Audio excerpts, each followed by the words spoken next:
যে কথাটি আমি আপনাদের সামনে বলেছিলাম সেটি ছিল এমন, সেটি হলো অতীত নিয়ে সবসময় পড়ে থাকলে এক চোখ অন্ধ, আর অতীতকে যদি আমরা ভুলে যাই তাহলে আমাদের দু চোখই অন্ধ। সুতরাং আমরা যেমন অতীতকে একদম ভুলে যাব না, ভুলে যাওয়া চলবে না, ঠিক একইভাবে অতীতেও আমরা দেখেছি, খুব বেশি দিন না, নিকট অতীতেও আমরা দেখেছি যে অতীত নিয়ে এত বেশি চর্চা হয়েছে যেটা আমাদের সামনে যে সমৃদ্ধ ভবিষ্যৎ আছে সেই ভবিষ্যৎকে বাধাগ্রস্ত করেছে। সম্মানিত উপস্থিতিবৃন্দ, এখানে আলোচকবৃন্দ কয়েকজনই তাদের বক্তব্যে বলেছেন বাংলাদেশের ইতিহাসের সবচেয়ে গৌরবজনক অধ্যায় আমাদের স্বাধীনতা এবং 1971 সালের মহান মুক্তিযুদ্ধ। বাংলাদেশের জন্মযুদ্ধের এই গৌরবজনক ইতিহাস নিয়ে আপনারা যারা আজকে মঞ্চে উপস্থিত যারা আলোচনা করেছেন তাদের মধ্যে বেশ কয়েকজন উপস্থিত আছেন যারা সরাসরি মুক্তিযুদ্ধে অংশগ্রহণ করেছিলেন, মুক্তিযুদ্ধের সময় নৃশংসতা প্রত্যক্ষ করেছেন সেই সকল মুক্তিযোদ্ধা সরাসরি। আমরা যারা ছোট ছিলাম বা আমাদের সাথে যারা ছিলেন, আমাদের একটু বড় ছিলেন, তারা আমরা বিভিন্নভাবে, সেটি মিডিয়া হোক, বই পুস্তকের মাধ্যমে, বিভিন্ন দলিলের মাধ্যমে আমরা সেটি দেখেছি। কিন্তু আমাদের সম্মানিত মহাসচিব তার বক্তব্যে বলে গেছেন শেষ পর্যন্ত তৎকালীন বিশ্বে অন্যতম শক্তিশালী সেনাবাহিনী ছিল, তাদের বিরুদ্ধে আমরা আমাদের বিজয় ছিনিয়ে এনেছিলাম এই বাংলাদেশের মানুষ। সুতরাং প্রজন্মের প্রজন্ম ধরে স্বাধীনতা এবং মুক্তিযুদ্ধের যে গৌরব গাথা তা নিয়ে আলোচনা হবে, গবেষণা চলবে এবং এটাই স্বাভাবিক ব্যাপার। তবে আলোচনা, সমালোচনা কিংবা গবেষণার নামে এমন কিছু করা বা বলা অবশ্যই আমাদের জন্য ঠিক হবে না যেটি আমাদের স্বাধীনতা এবং মুক্তিযুদ্ধের যে গৌরব ইতিহাস তাকে কোনোভাবে খাটো করতে পারে। সম্মানিত উপস্থিতিবৃন্দ, সম্মানিত সভাপতি, মঞ্চে উপস্থিত আলোচকবৃন্দ, বাংলাদেশের স্বাধীনতার ঘোষণা এবং এর প্রেক্ষাপট নিয়ে আপনাদের বক্তব্যে অনেক তথ্য উঠে এসেছে, অনেক অজানা তথ্য যা এই মঞ্চে সহ অথবা সামনে যারা বসে আছেন, বাইরেও বহু মানুষ আজকের এই আলোচনা শুনছেন, অনেকেই হয়তো অনেক কিছু জানার ছিল না, কিন্তু আলোচকবৃন্দের বক্তব্যে আজকে এইরকম অনেকগুলো বিষয় উঠে এসেছে। আজকে বাইরে এখানে আসার সময় আমি দেখেছি তরুণ প্রজন্মের অনেক সদস্য ভিতরে আসতে পারেননি, জায়গা সংকুলনের কারণে তারা ভিড় করেছেন। আমি একটু আগে মহাসচিব সাহেবকে বলছিলাম আমাদের এখানে ভেতরে হলরুমেও আজকে অনেক নতুন তরুণ মুখগুলো আমরা দেখতে পাচ্ছি। সেই তরুণ প্রজন্মের দৃষ্টি আকর্ষণ করে খুব সংক্ষেপে দু একটি কথা আমি বলতে চাই। বাংলাদেশের স্বাধীনতা এবং মুক্তিযুদ্ধের অন্যতম অনিবার্য চরিত্র শহীদ রাষ্ট্রপতি জিয়াউর রহমান।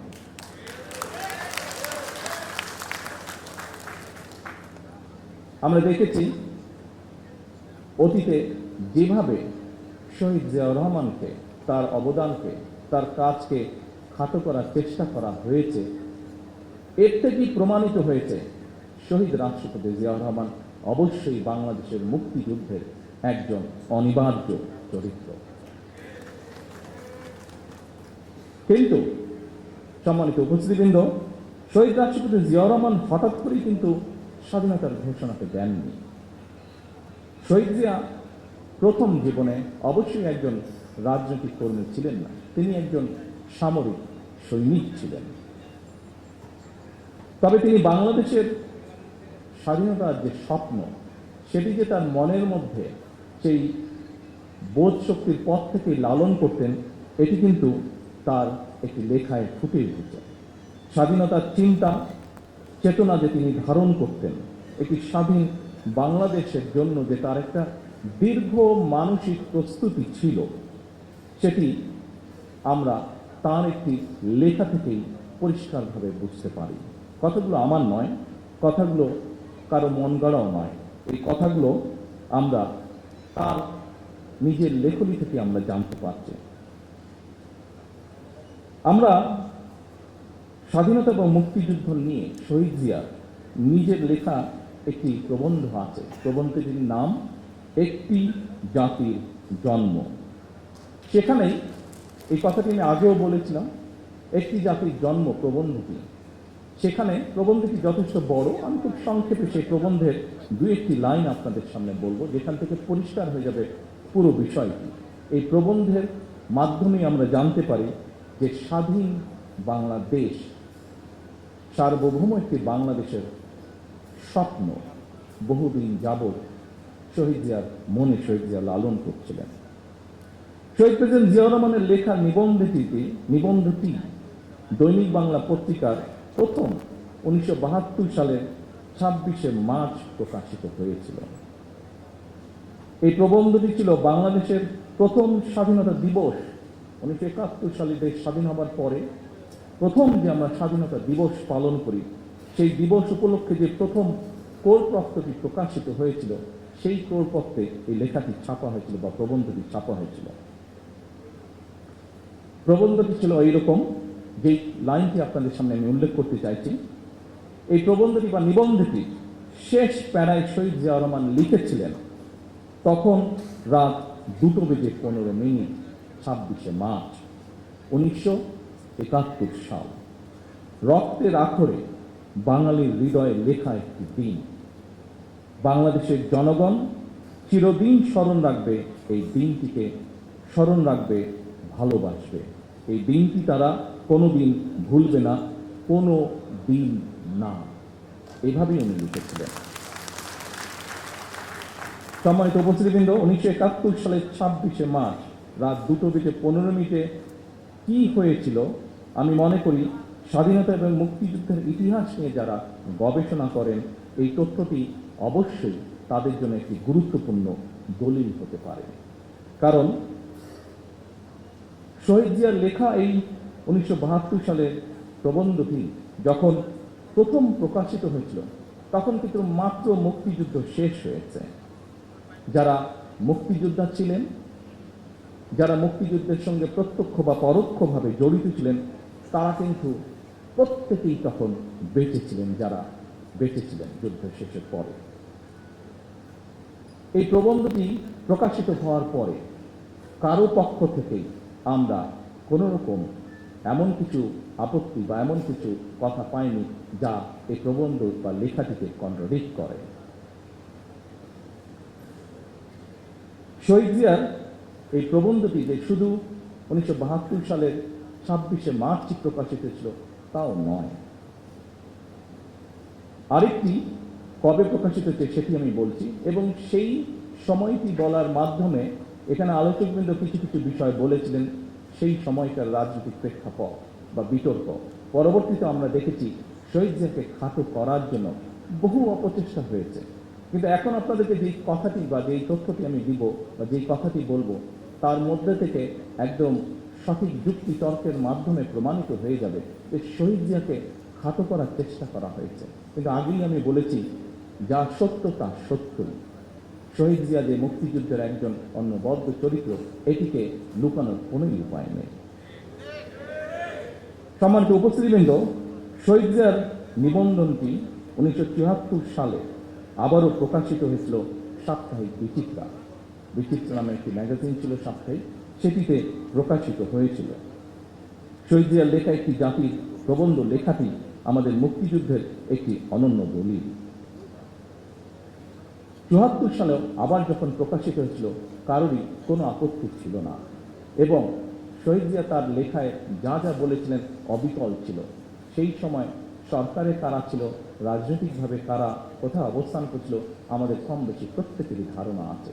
কিন্তু সেই সময় তৎকালীন সরকার অথবা রাজনৈতিক ব্যক্তিত্ব কেউ শহীদ জিয়ার কোনো লেখার প্রবন্ধটির কোনো বক্তব্যকে কেউ কোনোভাবেই খণ্ডন করেননি, চেষ্টাও তারা করেননি। কারণ সেই সময় যারা ছিলেন তারা জানতেন শহীদ জিয়ার প্রতিটি বাক্য, প্রতিটি শব্দ প্রবন্ধে লিখিত সত্য সেগুলো।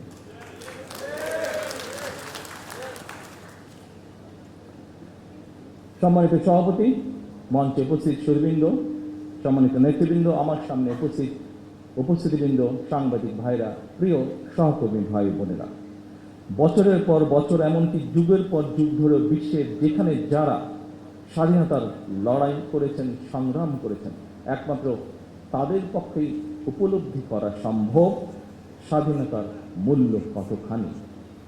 সম্মানিত মহাসচিব সাহেব ওনার বক্তব্যে ছোট্ট একটি কবিতার মাধ্যমেও একইভাবে কথাটি তুলে ধরেছেন। আমরা যদি একটু পাশে তাকাই তাহলেই দেখতে পাবো স্বাধীনতার গুরুত্ব এবং তাৎপর্য উপলব্ধি করতে পারছে স্বাধীনতাকামী ফিলিস্তিনের মানুষ। লক্ষ প্রাণের বিনিময়ে আমরা 1971 সালের আমাদের স্বাধীনতা অর্জন করেছি। হাজারো প্রাণের বিনিময়ে আমরা 2024 সালে দেশ এবং স্বাধীনতা রক্ষা করেছি। সম্মানিত সহকর্মীবৃন্দ, এখানে আজকের এই আলোচনা সভায় আমার সামনে এরকম অনেকে উপস্থিত আছেন যারা 2024 সালের সাক্ষ্য। 2024 সালে যারা বিভিন্ন প্রতিকূল পরিস্থিতির ভিতরে থেকেও, বিভিন্ন অত্যাচার নির্যাতন সহ্য করেও আপনারা কিভাবে প্রতিরোধ করেছিলেন, কিভাবে আপনারা স্বৈরাচারকে দেশ থেকে বিতাড়িত করেছেন। আমরা আমাদের বহু সহকর্মীকে সেদিন হারিয়েছি। সম্মানিত উপস্থিতিবৃন্দ, প্রতিটি প্রাণের স্বপ্ন আছে, আকাঙ্ক্ষা আছে। স্বপ্ন ছিল, আকাঙ্ক্ষাও ছিল। সেই আকাঙ্ক্ষা পূরণেই তারা সাহসের সঙ্গে, যারা সেদিন লড়াই করেছিল, তারা সাহসের সঙ্গে অধিকার আদায়ের জন্য লড়াই করেছিলেন 71, 24, 90-তে। 1971 সাল থেকে আজ পর্যন্ত প্রতিটি আন্দোলন সংগ্রামের সকল শহীদদের আকাঙ্ক্ষা ছিল সাম্য, মানবিক মর্যাদা এবং সামাজিক ন্যায় বিচার ভিত্তিক দাবিদার মুক্ত একটি স্বাধীন, সার্বভৌম, নিরাপদ, গণতান্ত্রিক বাংলাদেশ প্রতিষ্ঠা, যা আলোচকবৃন্দ এখানে উল্লেখ করে দিয়েছেন। প্রিয় সহকর্মী ভাই বোনেরা, আজকে আপনারা এখানে খুবই সীমিত আকারে উপস্থিত আছেন। আপনাদের মাধ্যমে এবং সামনে মিডিয়ার সহকর্মীবৃন্দ ভাইয়েরা উপস্থিত আছেন, তাদের মাধ্যমে সমগ্র বাংলাদেশে আমার দলের সহকর্মীদের সহ প্রত্যেকটি গণতান্ত্রিক মানুষের কাছে আমি একটি কথা তুলে ধরতে চাই।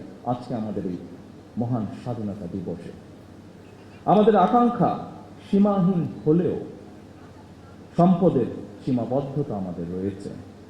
আমাদের স্বাদ এবং সাধ্যের মধ্যে ফারাক থাকলেও আমি এই দেশের একজন নাগরিক হিসাবে, একজন রাজনৈতিক কর্মী হিসাবে দৃঢ়ভাবে বিশ্বাস করি, আমরা যদি ঐক্যবদ্ধভাবে এগিয়ে যাই, আমরা যদি ঐক্যবদ্ধভাবে সকলে একসাথে দেশের জন্য কাজ করি, তাহলে অবশ্যই আমরা আমাদের কাঙ্ক্ষিত স্বনির্ভর বাংলাদেশ গড়ে তুলতে পারব।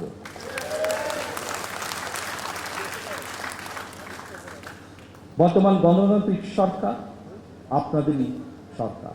বর্তমানে গণতান্ত্রিক সরকার এদেশের মানুষের নির্বাচিত সরকার।